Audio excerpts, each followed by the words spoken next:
Tonight's forecast is sponsored by Ashbrook Audiology, where relationships matter.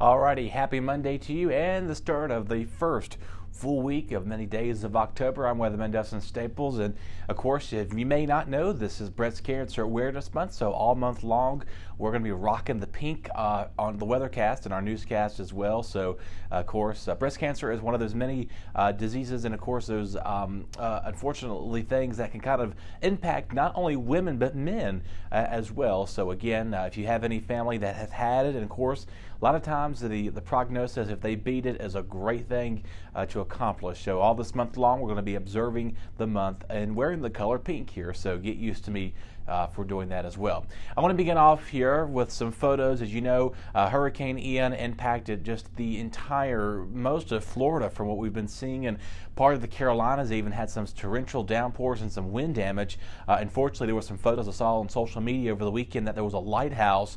I don't remember where exactly it was, but it was somewhere along the coast of the Florida.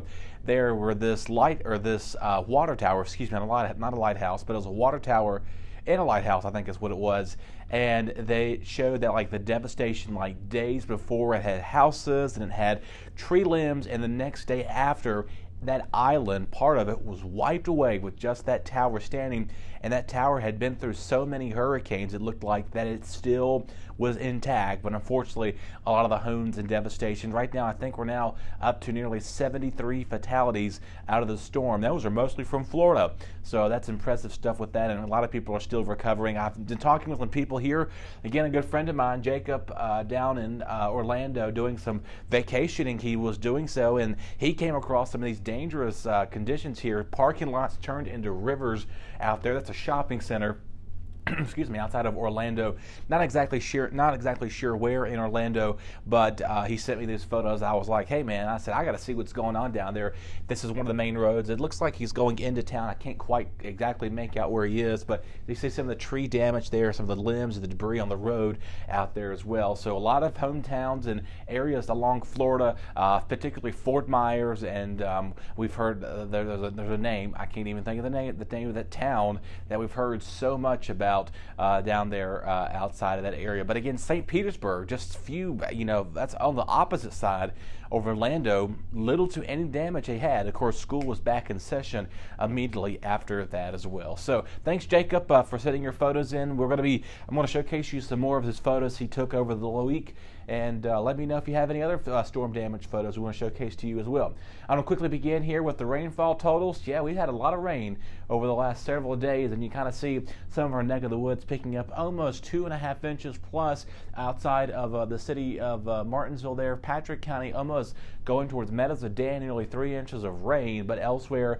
the lighter that green color, that means they kind of picked up under about 1.5 inches or so, less than that in some parts of the region. But again, those darker oranges you kind of see can depict over 2.5 inches plus since Thursday and Friday's rain event. So we had a lot of rain that fell in a short amount of time, and of course it created some localized flash flooding, which then prompted several school closings early, and of course that did rearrange our football schedule. So the good news is we have no rain expected this week. We're going to dry out again. So looks like we're going to go in a rotating pattern here. Hopefully not as a catastrophic hurricanes coming our way anytime soon, but the tropics are heating up again. There's 2 areas of disturbance. I'm not going to really hint on those for a little bit. I thought we had to switch this up a little bit, because the more I continue to talk about one subject, the more I sound like a broken record. So there's 2 areas of the disturbance we're keeping a close eye outside of the Windward Islands, just outside of Central America, and there's another likelihood developing outside of the coast of Africa. Kind of like remember how Hermainville developed, and of course the next name would be Julia and Carl will be the next 2 names on our hurricane list. We're halfway done with those names, so we'll see how far we get down the alphabet. Lots of sunshine will continue to move in across tonight and the rest of the afternoon.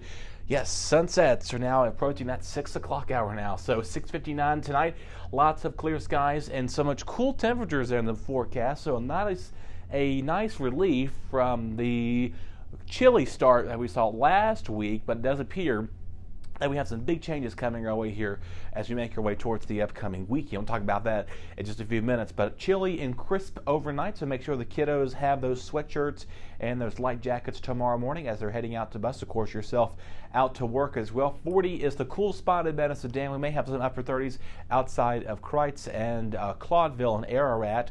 Meanwhile, Boone's Mill, Ferrum, going towards Rocky Mount there, upper to mid 40s. 42 here in the city, and again, same 42 Stewart, and then 44 in the Ridgeway Axton district. So a chilly night is in the making, so definitely have those bonfires in store for you.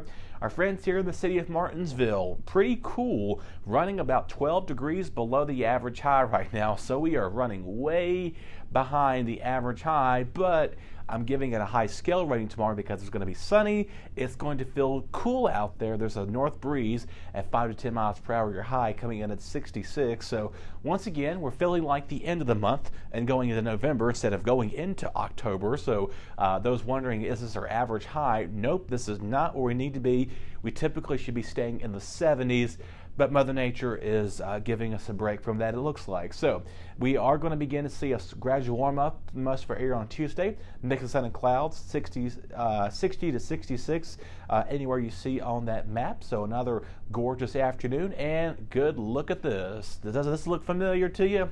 Lots of sunshine on this 5-day outlook. Again, tomorrow is our cool day at 66, low 45. We'll warm back up to near average on Wednesday and Thursday, coming in the low to mid 70s. So a nice few stretch of sunny days are here in store for us, and getting back to seasonable for we should be for both Wednesday, Thursday, and going into Friday. Saturday here, what's this about, right? We jumped right into the conclusion phases of what the heck's going on here. Right now, there is some strong indications that there is some Canadian cold air that's going to be unleashed from the northern part of the U.S. that's most likely going to be sinking down into our region. So Friday's going to be looking nice. Chilly for Friday football. This week, no excuses for cancellations for football because things are going to be okay unless your football team has a bye week and you're off this Friday. So, and of course, a big congratulations to, of course, Bassett once again. This is the fifth or sixth year took home that trophy again. So congratulations to all of our area teams this year, particularly at Martinsville Bulldogs. Go Martinsville Bulldogs there, proud alumni there. I believe they're now 6-0 on their season. So congrats, go Bulldogs, and all of our area high school football teams.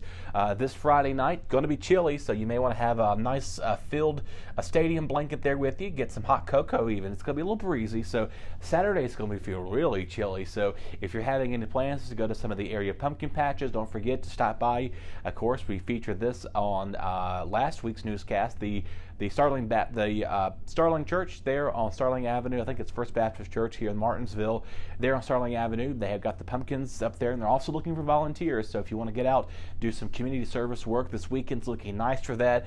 Or better yet, you may want to wait a few days till the grass is able to dry out and get some of that grass mowed, because you're going to be able to need that again as our highs. Again, 66 tomorrow. We'll get a plethora of sunshine here with upper to the 70s, near average. Chilly overnight lows, but you know what though? That's a good sign, because this 35 is going to be really cold Sunday morning. So again, frost is possible. So if you have any, the mums are in season. If you have any outdoor flowers and stuff, just do know you want to kind of bring them in or cover them up out there if they're already implanted and grown in the ground. Again, I know the mums are particularly a favor of this season, so make sure you don't want to have, wake up Sunday morning and your plants have died. So right now, we're not expecting any hard freezes, but again, the potential for some frost is out there this coming weekend. But other than that, it's shaping up to be a very nice and beautiful week, so get out there and enjoy it. Remember, you're going to have that sweatshirt with you in the mornings and the afternoons. You can kind of make sure you bring it home. Don't leave it on the bus or in your classroom, so make sure the kids have their coats and their book bags with them so you can have those with you the following morning. All right, everybody, we're going to sign off for now. We'll talk again on Tuesday. Pretty calm week to the making. That's my kind of forecast I like here for you. Stay tuned. We'll be right back. Your BTW21 weather forecast is sponsored by Zentmeyer Chiropractic.